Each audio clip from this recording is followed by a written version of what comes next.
Alright guys, today we have more PlayStation information to go over and discuss. We have multiple topics we're going to be covering as usual, so make sure you hit that like button to help this video out and show it your support. I would really appreciate that, and make sure you hit the subscribe button as well if you are new to the channel. But we are starting here with PlayStation officially announcing April's PlayStation Plus games lineup. You're going to be looking at Oddworld Soul on PlayStation 5, and this is a game that is actually launching into PlayStation Plus, which is something we have continued to see Sony do, and it's a pretty big game. It's not the biggest game, but still, it's a solid offering, and to be getting it for free if you're subscribed to PlayStation Plus for the entire month, that's pretty good. There are a lot of people who really do enjoy the Oddworld games, and this is the latest one.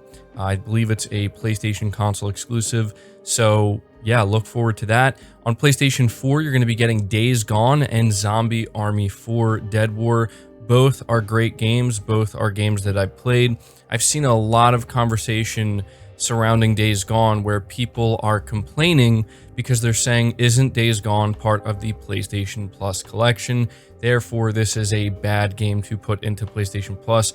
A lot of people are saying this, not understanding that the PlayStation Plus collection is exclusive to the PlayStation 5. So yeah, PlayStation 5 owners have already had access to Days Gone for a while now, but most PlayStation players are still on PS4, and there are millions upon millions of PS4 owners who have not played Days Gone, and they're either subscribed to PlayStation Plus or they're going to subscribe to PlayStation Plus, and they will now have access to Days Gone, which I think is great, and I highly encourage anybody who is still playing on PS4, who may be passed up on Days Gone.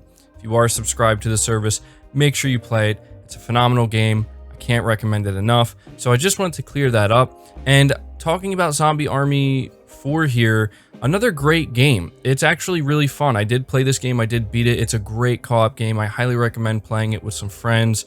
Really solid offering. And I do want to take a moment here to kind of rant just a little bit, because I have seen so many people complaining about this lineup, and to me it's just kind of sad, because if you ever wonder why Sony operates the way they do, a lot of people say that Sony's too quiet or they're bad with their communication and whatnot.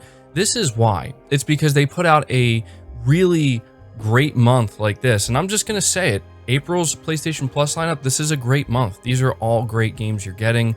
One of these games is brand new and literally launching into PlayStation Plus on PS5, and people are still complaining all over the place. I mean, it's ridiculous. So if you ever wonder why Sony operates the way they do, this is why. They let the numbers do the talking. They listen to the numbers.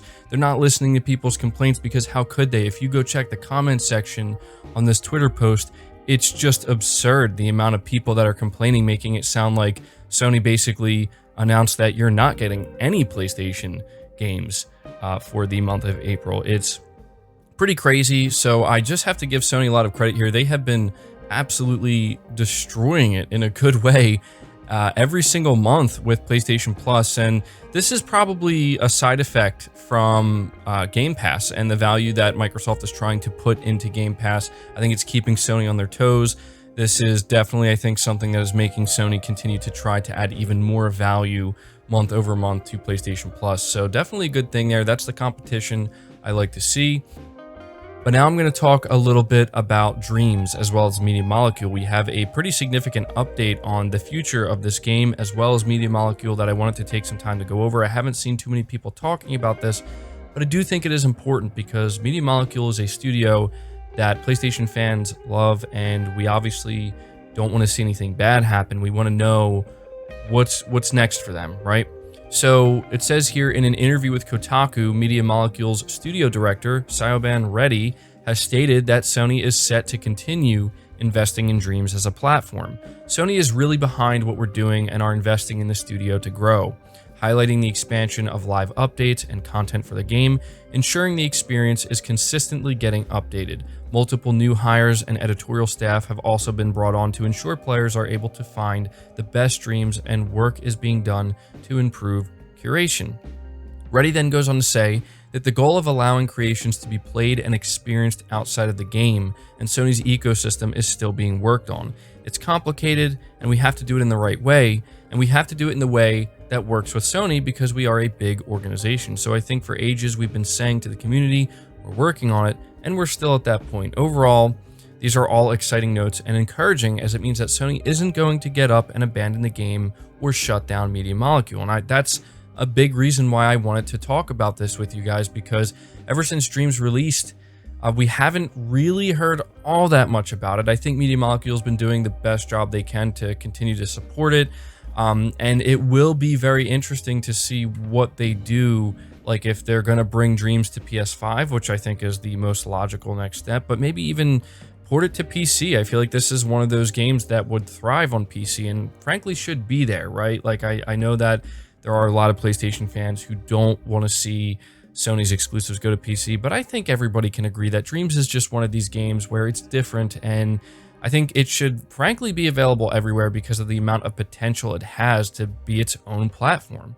So it's interesting to me that Sony is not abandoning this. A lot of people, I think, believe that that is what they were doing and they weren't going to continue to invest in Media Molecule. Some people were even worried that Sony was potentially going to shut down Media Molecule.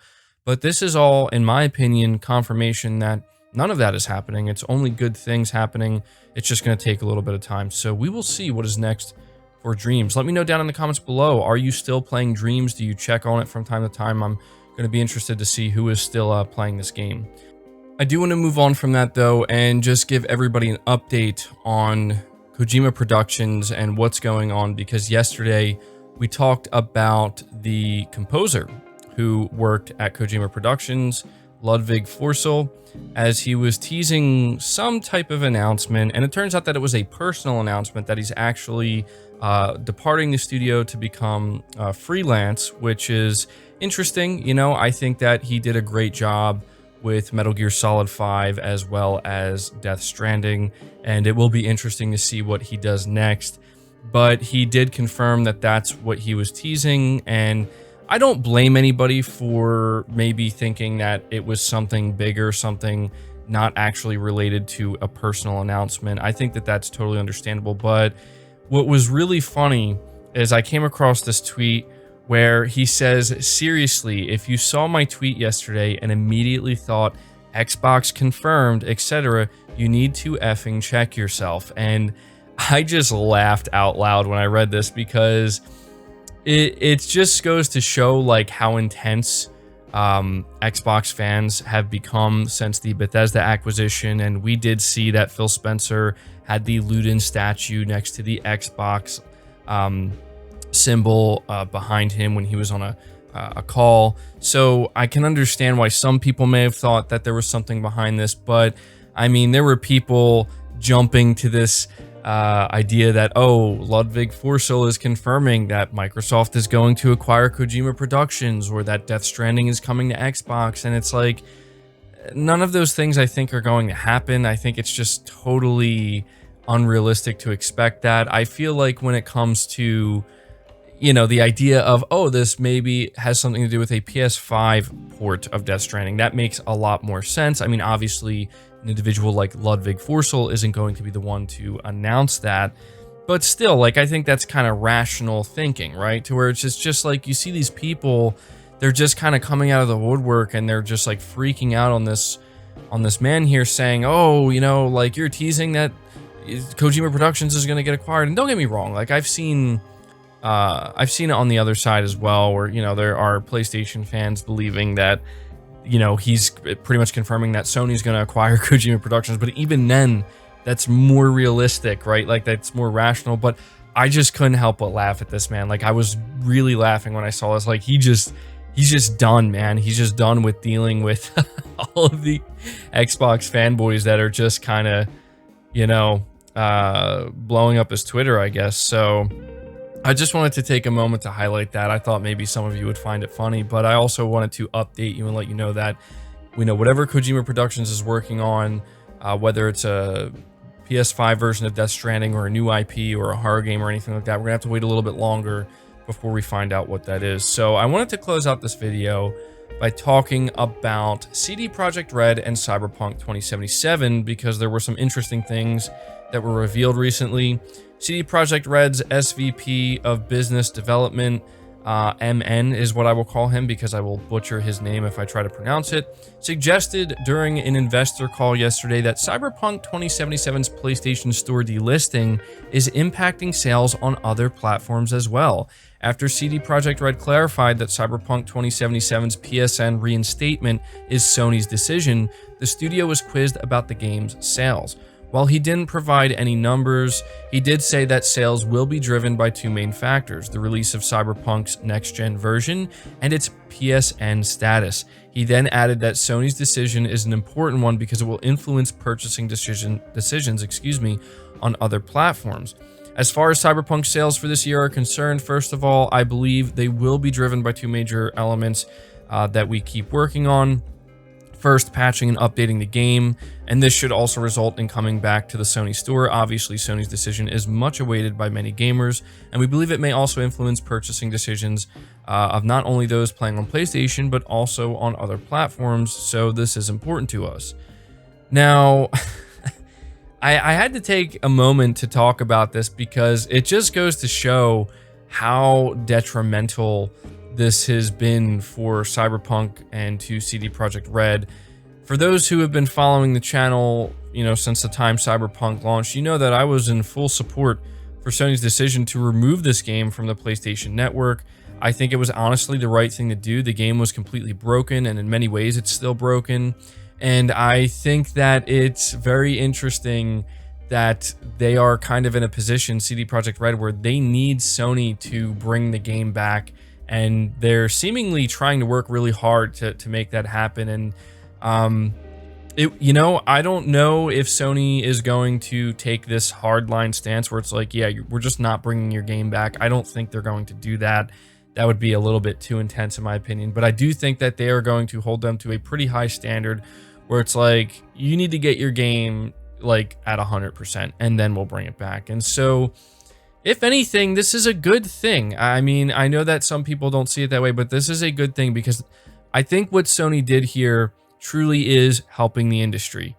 I think that when publishers and developers saw that Sony is willing to just yank a game that's this big off of their store, throw it to the side and say, bring it back when it's finished, and just forego all of those sales, I think a lot of publishers were like, okay, we need to delay our games because we're not going to get away with this anymore, clearly. And, Sony made an example of Cyberpunk. But it's also good because by Sony doing this, clearly what CD Projekt Red is saying here, this is going to encourage them to continue to, try to work really hard to finish the game and get it done as quickly as they can. And Sony is applying that pressure, which is good. So there you go. I just wanted to give you guys a little bit of an update on the whole Cyberpunk situation. I honestly thought it would have been back on the store by now, but it's still not. And clearly CD Projekt Red really needs it to be. So that's going to do it for the video, guys. I hope you did enjoy it. Be sure to leave your thoughts down in the comments below. Leave the video a like, subscribe if you're new, hit the bell notification icon, and feel free to share this video out on top of all that. But until next time, guys, take care.